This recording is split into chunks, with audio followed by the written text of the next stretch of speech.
अररिया से बड़ी खबर है। ट्रक से भारी मात्रा में शराब जब्त की गई है।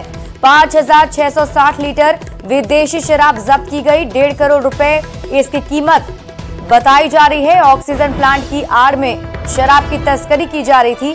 ट्रक ड्राइवर और खलासी गिरफ्तार कर लिया गया है। जानकारी के मुताबिक असम से मुजफ्फरपुर शराब की खेप ले जाई जा रही थी, लेकिन उससे पहले ही पुलिस टीम ने कार्रवाई करते हुए शराब जब्त कर ली है।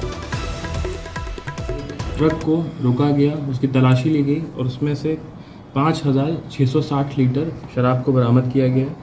ये ट्रक पे जो अभियुक्त थे उनको गिरफ्तार किया गया। उनका नाम है रवि कुमार और दुर्गेश।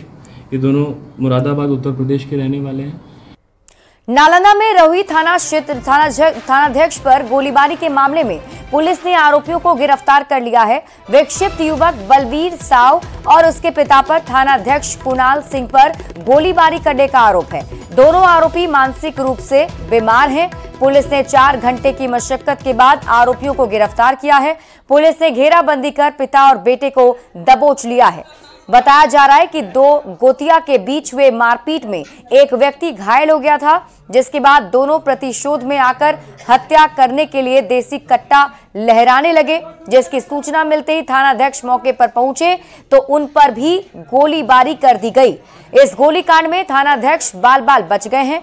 वहीं थानाध्यक्ष पर गोलीबारी की सूचना मिलते ही कई थाने की पुलिस रहुई बाजार पहुंचकर पिता और बेटे को चारों तरफ से घेराबंदी कर गिरफ्तार कर लिया। हो गई है यहाँ पे, तो अभी लगातार 4 घंटे से जो है लगातार रेस्क्यू ऑपरेशन चल रहा था, तो जिसमें इसके और इसके फादर को दोनों को रेस्क्यू कर लिया गया है और जो कट्टा था वो भी बरामद कर लिया गया। सर, कहा जा रहा है कि पुलिस पर भी फायरिंग की थी? हवा में फायरिंग की थी, पुलिस पे कोई फायरिंग नहीं की थी। वो अंदर हमको डर था कि खुद को गोली ना मार रहे, क्योंकि साइकोलॉजिकली ये चैलेंज है लड़का और मानसिक स्थिति इन दोनों की बाप और बेटे की खराब है। आपस में इन्होंने मारपीट भी की थी और पड़ोसी के साथ भी मारपीट किया था। गोपालगंज से आपको बड़ी खबर बताएं, जहां न्यूज 18 की खबर का बड़ा असर हुआ है। न्यूज 18 ने खबर दिखाया था कि मॉडल सदर अस्पताल में बीमार बच्चे को गोद में लेकर परिजन भटक रहे हैं। न्यूज 18 पर प्रमुखता से खबर चलने के बाद बच्चे का बेहतर इलाज किया जा रहा है। अब उसकी हालत भी खतरे से बाहर बताई जा रही है। सदर अस्पताल के शिशु रोग विशेषज्ञ डॉक्टर सौरभ अग्रवाल ने कहा कि पीकू वार्ड में 4 बच्चे भर्ती हैं, सभी का इलाज चल रहा है और अब खतरे से बाहर है। वहीं बच्चे के परिजनों ने न्यूज 18 का आभार जताया है। 4 बच्चे हैं, उसमें एक बच्चा जो सुबह मॉर्निंग आवर में आया था 9:30 10 बजे के करीब, जो है काफ़ी सीरियस था वो, और वो उसके इसमें जो मस्तिष्क में है थोड़ा सा ये गोला कहते हैं, एनसीसी कहते हैं, न्यूरोसिस्टिक सार्कोसिस कहते हैं, वही हो गया था। लेकिन बहुत लास्ट स्टेज में आया था और हम लोग बहुत कोशिश करने के बाद जो है अभी बच्चा बहुत अच्छा है। सुबह से तो काफ़ी अच्छा हो गया है, रिकवर कर गया है। हम लोग बच्चा का गोद में लेके घूम रहे थे, बहुत परेशान था, है ना, और डॉक्टर साहब आए हैं तो बच्चा के मैंने देखे सुने, बहुत मेहनत किए तो मेरा बच्चा मैंने ठीक हो गया है। अभी खाना पीना सब खाया है ना, बिल्कुल ठीक है अभी। और पटना से बड़ी खबर है। पटना गांधी सेतु और जेपी सेतु पर मद्य निषेध विभाग के चेक पोस्ट से सभी कर्मचारियों और पदाधिकारियों को तत्काल प्रभाव से हटाया गया है। मद्य निषेध विभाग के आयुक्त ने जांच के दौरान चेक पोस्ट पर भारी लापरवाही पकड़ी है। ड्यूटी पर तैनात अधिकारियों और कर्मचारियों ने हाजिरी नहीं बनाई थी। जिन गाड़ियों की जांच हो रही थी उनका भी कोई डिटेल्स नहीं मिला। सभी को शो कॉज नोटिस भी जारी किया गया है।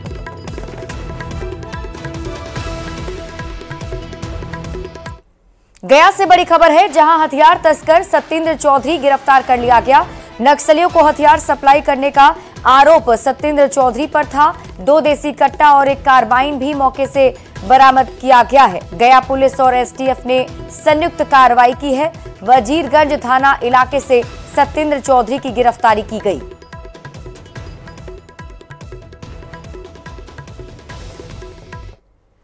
वैशाली पुलिस ने बड़ी कार्रवाई करते हुए स्मैक कारोबार के अंतर्राज्यीय गिरोह का खुलासा कर लिया है।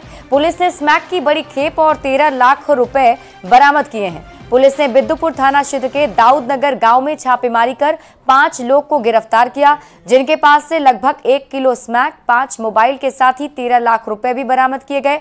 खास बात यह है कि स्मैक की एक खेप मिजोरम से लाई गई थी, जिसे वैशाली जिले में कई जगहों पर सप्लाई किया जाना था। 5 व्यक्तियों को गिरफ्तार करने में सफलता हासिल की गई, जिसमें कि उनका तलाशी इत्यादि लेने पे लगभग 1 किलो के लगभग स्मैक उनके पास से बरामद किया गया। अभी स्मैक जैसा पदार्थ है उसे जांच के लिए एफएसएल भेजा जाएगा, लेकिन जो पूर्व का आसूचना है उससे यह लगभग कंफर्म है कि स्मैक का कारोबार इनके द्वारा किया जाता है, जिसे क्योंकि छोटे छोटे शीशियों में ये भर करके और वो कुटीर उद्योग की तरह से खोले हुए हैं। जेडीयू के राष्ट्रीय कार्यकारी अध्यक्ष संजय झा ने दरभंगा एयरपोर्ट को लेकर सोशल मीडिया एक्स पर पोस्ट किया है। संजय झा ने लिखा, दरभंगा एयरपोर्ट अंतर्राष्ट्रीय स्तर का बनेगा। दरभंगा एयरपोर्ट को अंतर्राष्ट्रीय स्तर का एयरपोर्ट बनाने और इसके रनवे की लंबाई 12,000 फीट तक बढ़ाने के प्रस्ताव को एयरपोर्ट अथॉरिटी ऑफ इंडिया ने मंजूरी दे दी है। इसके लिए 90 एकड़ अतिरिक्त भूमि की मांग की गई है और इस संबंध में राज्य सरकार के अधिकारियों से मेरी बात हुई है। अतिरिक्त भूमि के अधिग्रहण की प्रक्रिया 6 से 8 महीने में पूरी कर ली जाएगी।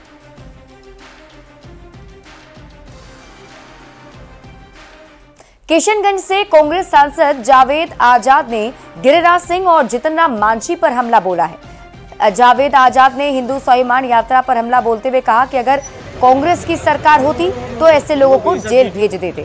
वहीं जावेद आजाद ने जितन राम मांझी पर हमला बोलते हुए कहा कि मांझी ने खास वर्ग को घुसपैठिया बताया, जबकि सासाराम में ये लोग शेरशाह सूरी के वंशज हैं। हो सकता है मांझी भी उन्हीं के वंशज हों।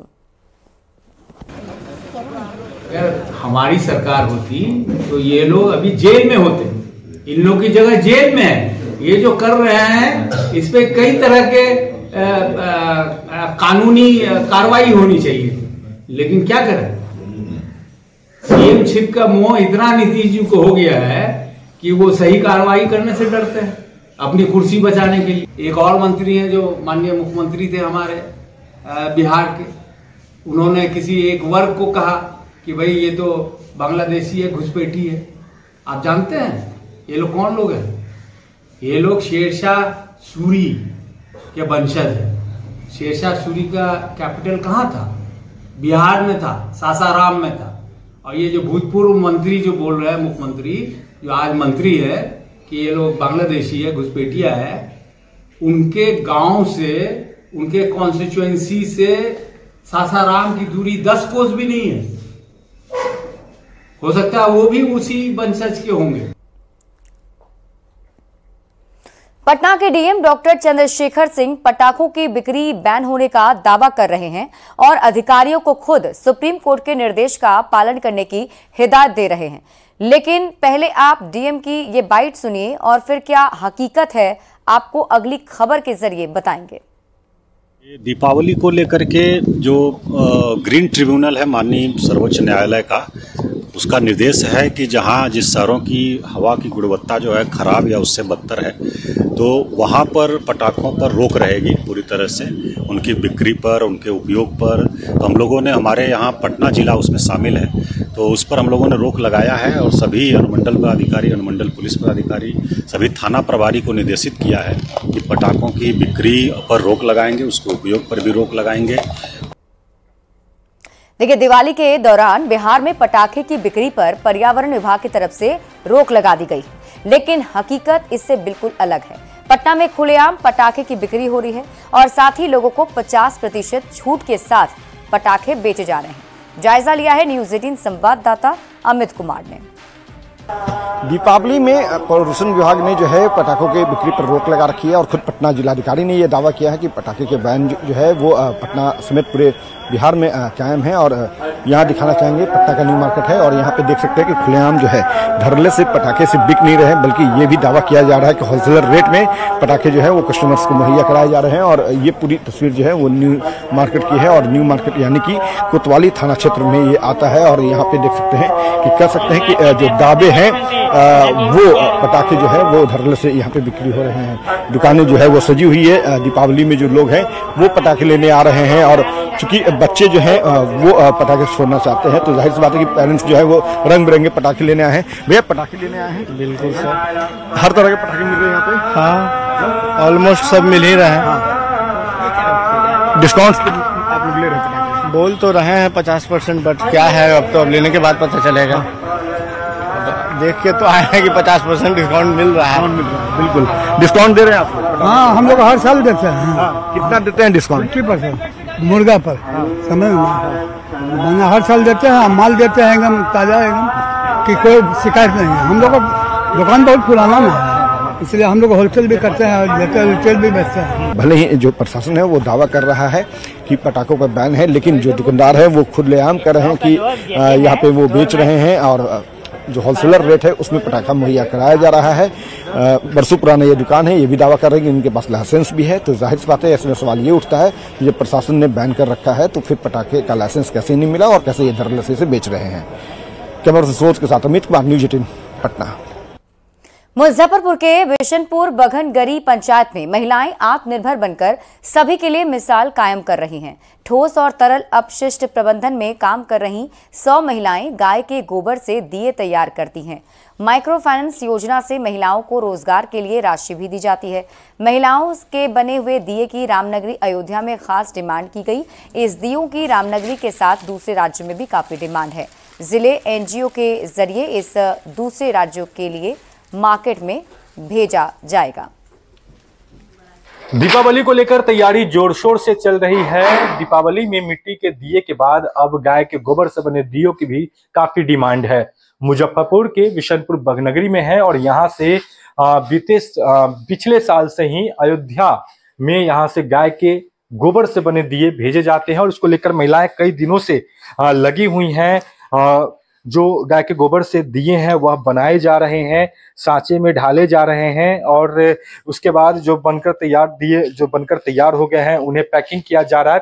दीप बना रहे हैं। किस चीज से बना रहे हैं? गाय के गोबर और पाउडर डालकर बना रहे हैं इसमें। तो ये मतलब कितना दिन में, अभी तक कितना बना ली होंगी इतने दिनों में?